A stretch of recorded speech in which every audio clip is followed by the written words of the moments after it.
Hello, welcome back to Couch Conversations. I trust that you had a great time on this channel in September. Welcome to October. Is a great month, and if you're in Nigeria, happy independence to you. I really hope you enjoy full independence. On that note, Ocholi Okutepa is my name, and this is my beloved wife, Julia. All right, we're excited to be back here. Have you ever shared content from this channel? Have you shared the Couch Conversation? We would be glad if you help us reach more people. All right, let's get into the conversation for today. What do you do when you become tired of your marriage? Is the first conversation we are having today. What do you do? You know, funny enough, something happened that led to this topic. Julia and I were having a conversation, and you know, she said she's tired, not of marriage. So I'm not like, yes, topic number one. What do you do when you become tired? She's like, I'm not tired of the marriage. I say, I don't care. That's whether you said no, you just gave us you just gave us the topic idea. And of course, by the grace of God, what we try to do is to have couch conversations around conversations that are real to marriages. You know, the honest truth is a lot of people are actually tired of their marriage. You know, marriage is one of those institutions where people actually get tired. You know, and the funny thing is people get tired but can't stop or can't get out, you know, or just can't decide. You know, it's just like if you bought a piece of clothing and you're tired of it, you change it. You know, in my country, Nigeria, for example, people change SIM. You know, like you port, you just decide, I used to be with this service provider, I moved to the other service provider. So there are so many things in life that you change at will, but marriage is not just that way. So yeah, what do you... You know, you need to understand that in marriage you would have seasons. You know, there are seasons that are fast-paced, exciting. The person talking has been experienced for 14 years, so yeah, go ahead. And there are seasons that everything is moving in slow-mo. Like, you're not really feeling the energy. You're not feeling, you know, the love, the butterflies. So what do you do when you are tired of your marriage? And here's the deal. All of us get tired one way or the other at different times. Yeah. Not some point. Some point is just once. Different times. You know, somebody wrote a book, 4 Seasons, using the normal seasons within the Western world to describe the seasons of marriage: autumn, spring, winter, summer, and all of that. Well, I'm in Nigeria, so I'll use Harmattan, dry season and rainy season. There are seasons that is dry, there are seasons that it will be rainy, all right? So first thing you need to understand is that there is no difficulty you are facing in your marriage that is just being faced for the first time in your marriage. Just like the Bible said, there's no temptation that comes to you that is not common to all. All right? So the first thing you need to understand is you are not the first. You will not be the last. If you fail, you are not the first. If you succeed, you are not the first. And you will not be the last in both situations. So the first point I want to make is you can come out of it. We'll share a few points about coming out of it. I hope you make the choice to come out of it. So we are going to profile some points or pointers to why you may be tired and what you can do. Because the question is, what do I do when I become tired of my marriage? The first point we are going to make is to say that there is something you were doing or you both were doing that you stopped doing. Just like when the Bible says, remember your first love and do the first works you did. Very often, people get into marriage expecting it to be an automatic, you know, system that just works. And that's the problem. So quite often, people remember the past with fond memories without remembering the efforts of the past. So if you become tired of your marriage, one of the first assessments you must come to is, what were we doing that we have stopped doing? Because that is very often the secret to why you are suddenly tired. All right? So let's talk about some works we used to do that we are no longer doing. You see? You want me to put us on confess. It's a confession time. Tell me about some works. We used to have this date. I won't call it date night because it was not usually in the night. You know, it was louder. But it was this outing that it was just me and you. And phones were not even part of the deal. We were just focused on each other. And we're not in ministry like this. Yes. Where there's so much pressure. In fact. And we would talk for long hours. You will feel like the shop owners will soon tell us that it's time to close. You know? So you see?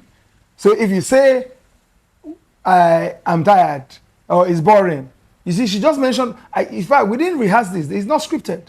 But she's right. Many intervening factors. In fact, before I sat down to shoot this video, at the time we were sitting down to shoot this video, I saw a message from somebody, she's depressed, blah, blah, blah. I say I'm about to shoot, blah, blah. Because of the nature of the message, I'm going to go back to, I say I'll call you whenever I finish shooting the video. I just feel like dying, blah, blah. You see, all manner of intervening factors have entered. Like she said, phones have entered. So if we remember the former works, and we decide to be intentional enough to keep phones aside, keep this aside, keep ministry aside, or not keep ministry aside, okay, do ministry that is ministry of us, all right? Because sometimes we're not even fulfilling the ministry here, we're fulfilling the ministry out there. That's the honest truth. Yeah. People need to say the truth for what it is, all right? So it's important to come to that point where you remember the former works. I'm going to mention some other ones. There are works. In fact, there was a time my wife asked me, hey, our children are even within earshot of this video, but there's time my wife asked me, like, why don't you kiss me like you used to kiss me before? That is the former works. You know, then we had discussion about making sure that we reignite the works. Because the works that you stop doing is the reason why it may not be working. Do you understand what I'm saying? I know she can't believe I said this one. So very often you become tired of, see, the honest truth is that the mistake a lot of people make is that they take marriage to be an automatic relationship, and the moment you stop working the works, you're in trouble. So first point tonight is remember the former works and do them again. Number 2 point, investigate the bad habits that entered. See. Wait, we're not done with the first. Oh, we're not done with the first. Okay, I put a pin on investigate the bad habit that entered. Julia has some point on the first, but you didn't talk on time now. Sorry. Pursue your wife. Just say you wanted to say something selfish. It's not. No, it's not selfish. Am I not pushing enough? I'm just saying this because I observe from counselings and all. Oh, not from my life.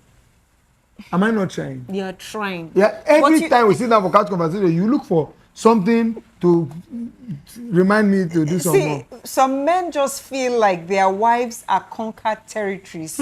So she's already my wife. There's no need to pursue her. See, you need to woo her again. The way you wooed her to get her in the first place. Make her feel important because she is important. You know, value her time.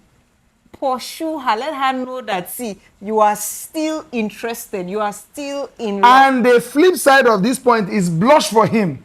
Because women also come to the point where the man is making the effort and you are now in liquid metal. The man bought you a gift. Oh, thank you. But what did you used to do in the past? Oh my God, baby, thank you so much. You're so kind. I love the way you love me, blah, blah. But this man has bought a major gift now. You just send a WhatsApp message, one line, thank you, or thanks. Hey, God.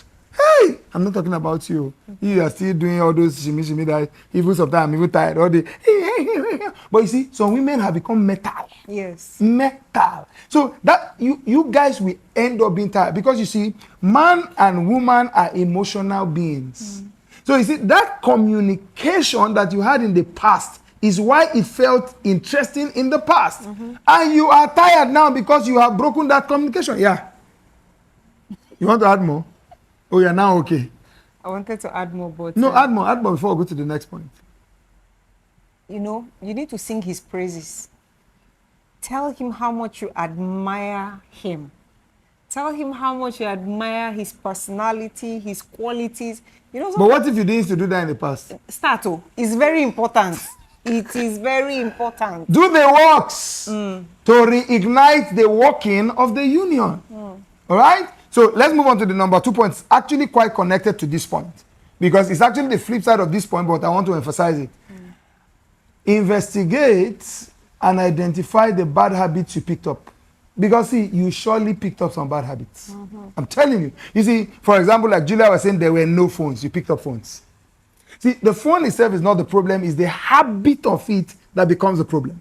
So there are times that you are tired because you now have an alternative to what you used to do together. So you spend quite some time together, but now you have phones, you have people to chat, you have people to talk to, you have social media. See, a lot of couples are not connected because they are connected to other things. Yes. It's a simple bad habit. And you see, very often people become tired of what is no longer interesting enough. And you cannot have them as interesting enough when you have picked up other interests and focused on those interests. Do you get what I'm saying? So it's important to realize that some things in your life that you take to be normal are bad habits. All right? They are bad habits. Yeah. Let me put some fire in the other room. Hey. As in before, you used to, shower, kit up, put some perfume, dress nicely. You now came up with bad habit of not brushing, not bathing, sweating, and tying wrapper, dressing like grandmother. Putting all those face masks and all. Coming like he's, the man that used to shave every 2 weeks is now so busy, he's not shaving in 3 months. And then they sweat, they smell. Hygiene issues. These are bad habits you picked along the road that does not just extinguish the fire in the other room, it extinguishes the fire in the marriage. Do you get what I'm saying? So investigate and identify, yeah? Another bad habit, well, it's something that you need to learn how to manage though. But some couples have all their kids sleeping in their bedroom perpetually. What if that's the only room they have? What do you do? I'm asking you. That's what I'm saying. It's something you need to manage. Well, I don't want to go too far into that matter because that matter is a very serious. Some people are there. You might want to find a strategy, all right, to help your intimacy. Yes. All right. You might want to find a way to take days off work when they're in school. Because they are intervening and interrupting. Do you get what I'm saying? So number 2, we said investigate and identify the bad habits you may have stumbled upon that has shifted your interest. Because you see, sometimes you get tired of a thing, or most times you get tired of a thing when it is no longer your central interest. And that's what happens to a lot of couples. One more point on this in this episode, and we'll leave you with 3 key points to think about. Number 1, we say, remember the former works and do them. Number 2, investigate and identify the bad habits that you may have picked up along the way. Number 3, seek help. All right? Your help may not even be fully in this video because the particular thing worrying your marriage may be something that would be uncovered in the process of counseling. And while the general points made in this video may be interesting enough and may apply to you, it takes sitting with some kind of people, therapist, counselor, who can ask you questions, check out your marriage, diagnose what the problem is, go beyond the surface and the symptoms, and get into the root of it to be able to provide solutions. You see, sometimes people talk about this, no third party, there are people who are not third party. Your counselor is not a third party, your mentor is not a third party, your pastor is not a third party. Or anybody you defer to help you beyond where you guys can help yourself is not a third party. All right. So there are points you come to that you legitimately need help. I have sat down to speak to men that when I was done talking, they were able to pick pointers as to what to do next. All right. And that's what the Bible even says, that older women should mentor younger women. Because what's going on there is you need to learn from somebody who has experience. Because if you sit with me, for example, the first thing I will let you know is that there's nothing you are going through that is the first time somebody is going through it. All right? And by the time you speak, I'll be able to pick out patterns. Especially if I speak to a man, for example, I'll be able to speak out patterns of where, as a man, there are certain things that may have become the issue. Do you get what I'm saying? So seek help. Any further thoughts before we close, yeah? On this episode. Your marriage is important. Don't let it, just slip away. Go on a free fall. Like you said, do the things that you did initially. One thing with marriage is that before marriage, love was shocking you. It was doing you. You were excited about it. But in marriage, you have to put in the necessary work to sustain the feelings that you had initially or to recreate them again. So make the effort. When you see that you are slacking and you are not feeling that intimacy or that relationship again, like you said, go back to the first work and diligently do them. And initially, you probably would not feel anything. To just be like you're doing chores. You're just going through the motions. But if you tarry with it long enough, it will pick up again. It will absolutely pick up. And let me just add this, I'll just call it the bonus point. It's always a point anyway. Please make sure you pray for that marriage. No matter the effort you make, if the oil of God does not rub off on that marriage, you'll be tired. Pray for your partner. All right, it was good to just share these 3 key thoughts on what to do, what to look at if you are feeling completely tired of your marriage. Ocholi Okutepa is my name. Julia Okutepa is her name. She's my beloved wife. I've been tired of her a couple of times, but I'm not tired of her right now. All right? Can you imagine? Can you imagine? Please share this video. Invite your friends to be part of this community. We love you. We'll see you in the next episode. God bless you.